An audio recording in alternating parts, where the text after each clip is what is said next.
Muy buenos días. Vamos a comenzar nuevamente con el tercer mes en lo que es la asignatura de educación cultural y artística. Durante este mes vamos a trabajar, y esta es la última asignatura prácticamente que ustedes ven para ya terminar lo correspondiente y lo concerniente al tercer bloque. Antes de iniciar con lo que es una breve introducción al campo artístico, vamos a ver una pequeña reflexión relacionado a lo que es la parte artística, el darnos cuenta de que los colores, la música, el sonido, la pintura, la estética propia forman parte del desarrollo humano y a la vez también de la sociedad en general. Tratemos de observar esto, ya que todo lo que estas partecitas que vamos mirando van siendo parte de la tarea del tercer mes.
Muy bien, si ustedes se dan cuenta, nos acabamos de ver una parte de lo que es... ¿Para qué sirven los artistas? En términos prácticos no servimos para nada. La parte artística la desarrollamos todos. Si ustedes revisaron en el video y lograron apreciar una parte, el arte va mucho más allá de simplemente plasmar una imagen, cantar, danzar. Se refiere a todo un conjunto de expresiones mediante el arte a través del tiempo se han tratado de plasmar diferentes criterios. Vamos a ver una pequeña evolución de cómo se va plasmando, pero sin embargo el arte más práctico es el que vemos a diario, el movimiento de la mano, los colores de la naturaleza. El arte es como yo lo veo, mas no como lo quieren hacernos ver.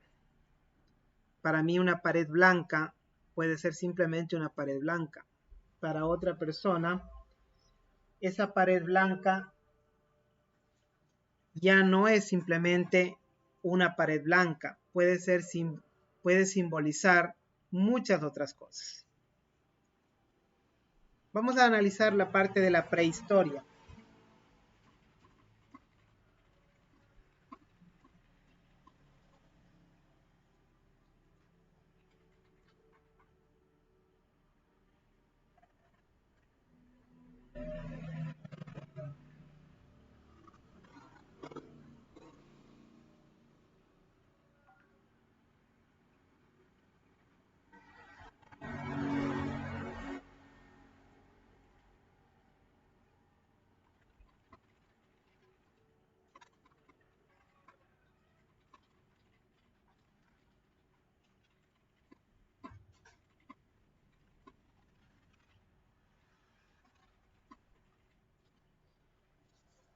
La prehistoria,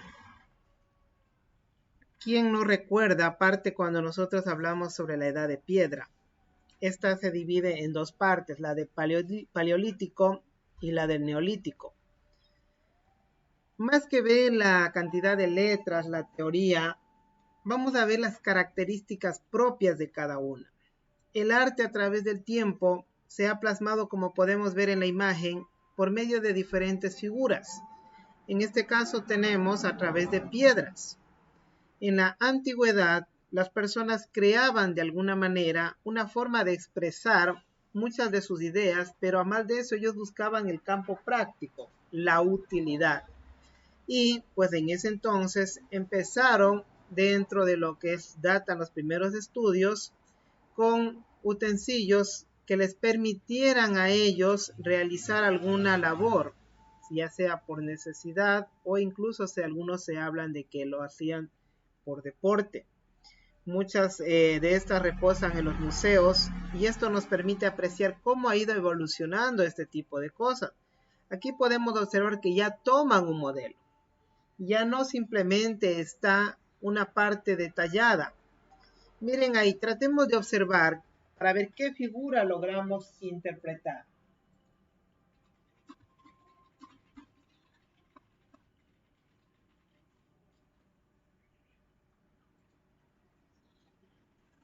Si se dan cuenta, cada uno va a tener un criterio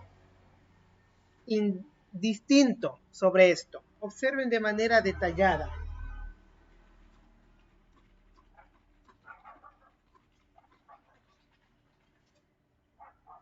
Si observamos ahí, unos dirán simplemente es una raíz o es un animal, otros me dirán, ¿sabe qué? Es una parte colorida. Esto fue descubierto en la caverna de Altamira en España y actualmente se cree que esto de aquí representaba a la libertad plasmada en un tipo de animal existente en esa época, pero al mismo tiempo ya utilizaron ciertos rasgos que daban un modelo artístico. En el modelo neolítico, en cambio, tenemos de que ya las personas empezaron a desarrollar más que figuras, empezaron a desarrollar modelos decorativos. Esta de aquí lo podemos apreciar en los diferentes museos e incluso acá en el Ecuador, en la parte de Manta, podemos ver que hay varios museos en donde podemos observar este tipo de piezas. Si vemos en la figura de las vasijas, tenemos que tienen ya adornos especiales. En la parte de acá tenemos ya con figuras, modelos, es decir, ya no solamente iban al campo práctico de tener una olla, un recipiente, sino que utilizaban la parte decorativa, la parte artística. Y mediante esta parte artística se lograba consolidar y se lograba identificar a las personas de ciertos grupos o ciertas sociedades. Y cada una de ellas tenía un rasgo en común, colores, rayas, figuras, moldes.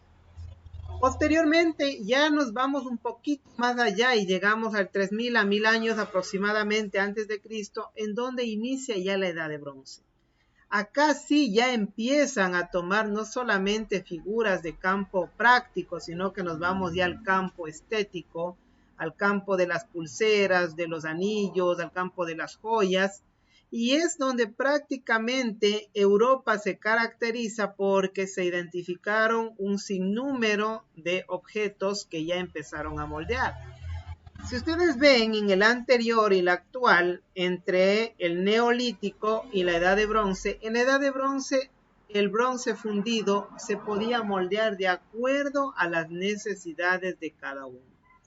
Entonces aquí ya forma más la estética, se aprecia más el rasgo artístico en cada una de las obras.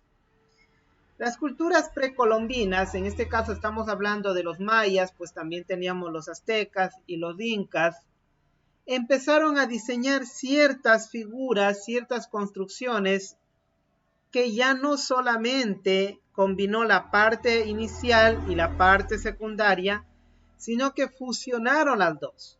Si observamos acá, para esa época haber construido uno de estos castillos, el cual no solamente es un simple castillo recto, sino que tiene formas estructuradas, alineaciones, líneas detalladas que nos permiten ver cómo va desarrollando la estética y la parte artística.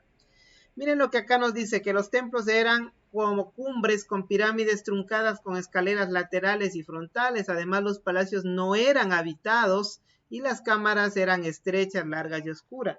Pero muy adentro de ello había algo más, es la riqueza cultural. El respeto a la naturaleza que se plasmó en cada una de estas obras.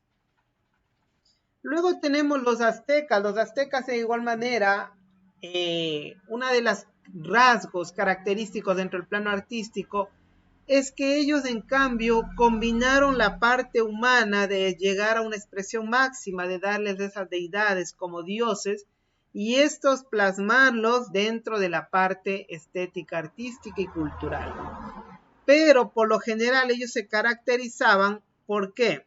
Porque las obras artísticas tenían que tener un fin práctico común, como por ejemplo vasijas, ollas, estatuillas que a la vez representaban a una deidad, pero también al mismo tiempo tenían cierto campo de utilidad práctica. Y el mayor rasgo estético que se ha descubierto ahí es la piedra del sol. Tienen datos tan minuciosos, pero tan detallados, y haber moldeado con piedra debieron haber sido tan artísticos y tan eficaces para lograr este tipo de arte plasmado en piedra. Los incas muy aparte de ser una cultura que estaba adentrada en la parte andina, la construcción misma, si se veía desde la parte de arriba, tenía una forma estética grandiosa. Hasta la actualidad no se ha logrado descifrar cómo, de qué manera ellos lograron plasmar tanta exactitud. Primero, para que las construcciones se mantengan durante demasiado tiempo. Pero actualmente no se da este tipo de común. Observen detalladamente la imagen, a ver ustedes qué pueden descifrar.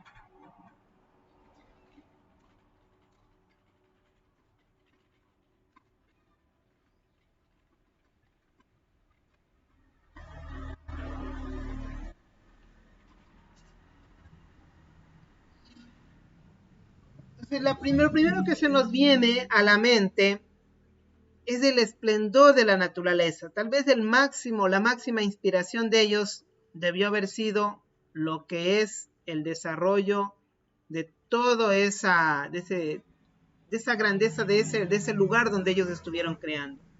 Plasmar ese arte y dejar grabado lo que ellos pensaban. Grecia. Ahora nos vamos en cambio a Europa, nos vamos a los países muy fuera de acá. ¿Y qué tenemos ahí? Tenemos en este caso la arquitectura que por desgracia se ha ido destruyendo con el paso de los tiempos, pero entre ellos tenemos el templo de Apolo y Poseidón para el año 700 y 650 a.C. Flamante obra, o sea, solo de observar, ver los detalles, cómo se plasmó ahí la parte artística, obviamente que en ese entonces lo hacían con un objetivo de adorar a un dios, es algo digno de admirar. Tenemos de ahí dentro de esto, tenemos el orden dórico, jónico y corintio, que son en este caso, si ustedes pueden ver las partes columnares, y esto es lo que prácticamente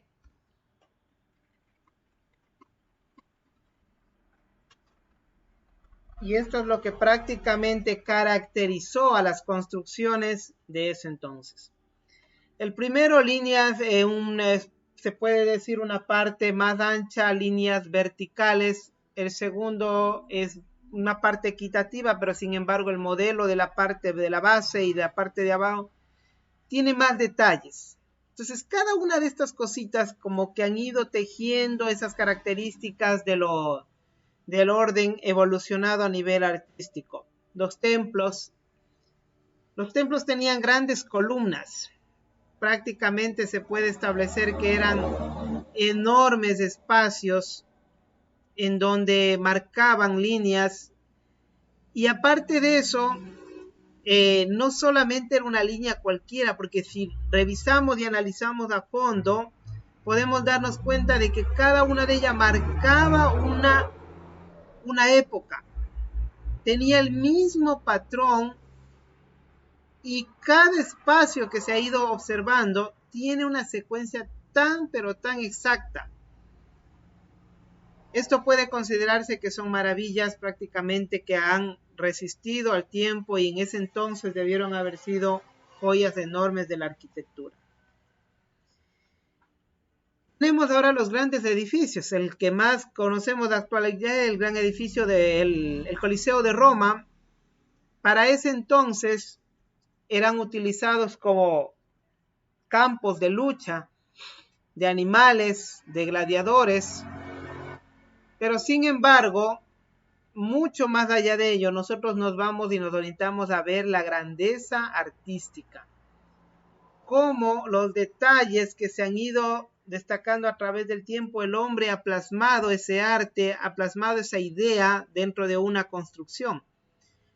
Tal vez en la antigüedad no era una pintura, no era una estatuilla, sino más bien eran las construcciones que cada una caracterizaba a las sociedades. El arte paleocristiano.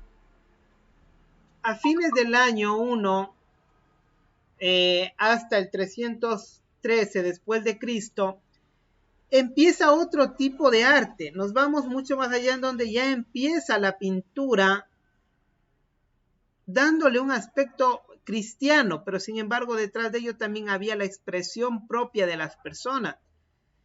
Las pinturas al inicio tomaban un aspecto muy tenue, no eran realistas, pues obviamente la pintura para ese entonces estaba en constante evolución, pero la mayor parte de ellas representaban ciertas etapas o lugares de la cristiandad. El arte bizantino deriva de Bizancio, antiguo en la ciudad de Griega. En cambio ya se va a la parte un poquito más técnica, más detallada, ya las imágenes toman un poco más de vida, y es lo que se considera también como uno del apogeo del cristianismo, porque la educación misma, el desarrollo cultural, ha venido evolucionando de la mano con la parte cristiana, y ellos eran quienes plasmaban, se puede por no decir así, las ideas propias de cada uno de ellos.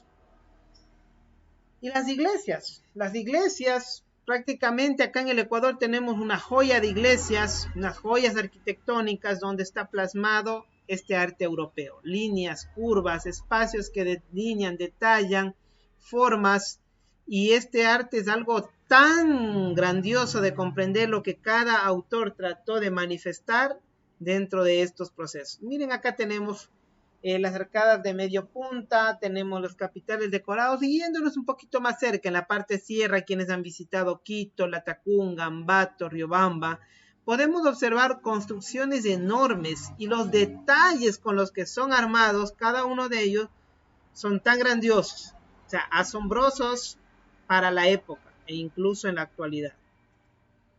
Decoración del ábside. Miren la cantidad, la forma justamente de este de aquí, haber plasmado esta imagen acá.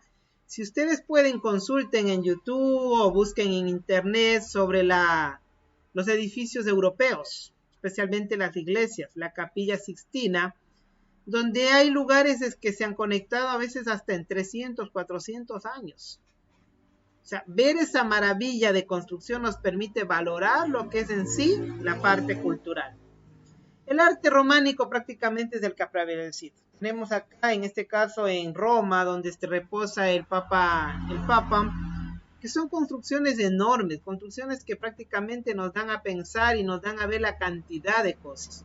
Las esculturas, las pinturas que vamos observando en cada uno de los detalles pueden darnos, o sea, motivo de que el artista plasma ideas, busca ejemplificar lo que él siente o lo que sienten las demás personas a través de algo que se encuentra plasmado. En esta vez nos hemos tomado más la parte gráfica, la parte de la pintura, no nos vamos tanto a la música, y esto nos permite, cuando ustedes vayan, aprecien en este caso en lo que es las iglesias, los museos, esa riqueza cultural que ustedes pueden observar. El arte gótico, en cambio, empieza a combinar las dos cosas. La parte de la cristiandad y también la ideología propia de las personas que lleva a pensar e idealizar cierto tipo de cosas. Justamente con la aparición del arte gótico entra lo que es la burguesía, las universidades, en este caso las revueltas populares, la herejía, es decir, se plasma una idea cristiana, pero al mismo tiempo se deja abierto ese lado oscuro, ese lado ideológico que las personas pueden manejar y a la vez pueden concebir ciertas cositas o detalles como procesos que se van generando de manera constante. E incluso estas obras pueden plasmarse como una joya arquitectónica, pero al mismo tiempo también como una comunicación de la época. Esta época, recuerden que cuando la burguesía empezó prácticamente a aparecer, se inicia no solamente un tipo de actividad, sino que al mismo tiempo se genera una comunicación entre el lado claro y el lado oscuro. Muchos hablan de que el arte gótico dio también paso a lo que es las leyendas, el escepticismo y ese tipo de cosas. Porque detrás de ese fondo, detrás de esa pintura, de ese movimiento, había algo más que eso, había algo escondido. Entonces ahí es donde la persona empieza a pensar y decir, bueno, o sea, ¿en qué realidad estamos? Detrás de esto hay algo más. A esto se refiere el arte gótico. La arquitectura del arte gótico por lo general escondía algo oscuro, pero al mismo tiempo tenían piezas religiosas. Todo enmarcaba en esta parte, en la parte religiosa.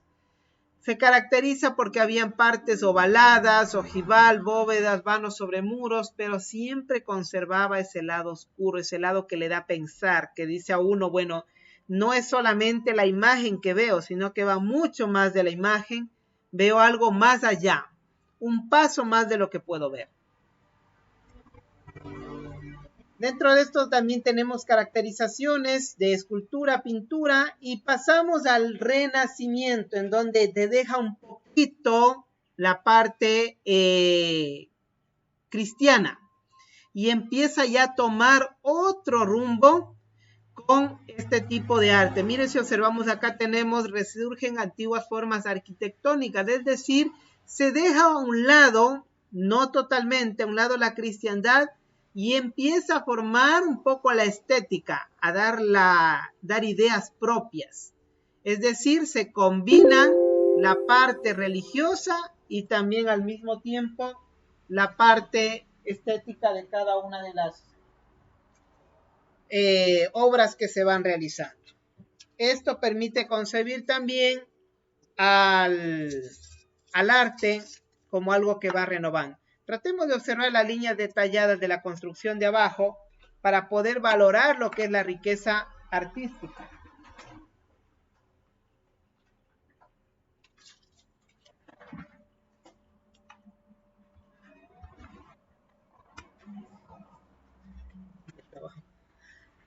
Miren, acá tenemos la primera es una descripción de un personaje, pero en la parte de abajo, aparte del personaje, también todavía quedan esos rasgos religiosos, pero se combinan con la parte civil. Si ustedes ven, más que todo en la parte en Quito, podemos ver, hay museos que parecen iglesias, o centros que acogen a personas con modelos de iglesia. Entonces es la parte cultural que aún prevalece en ese entonces.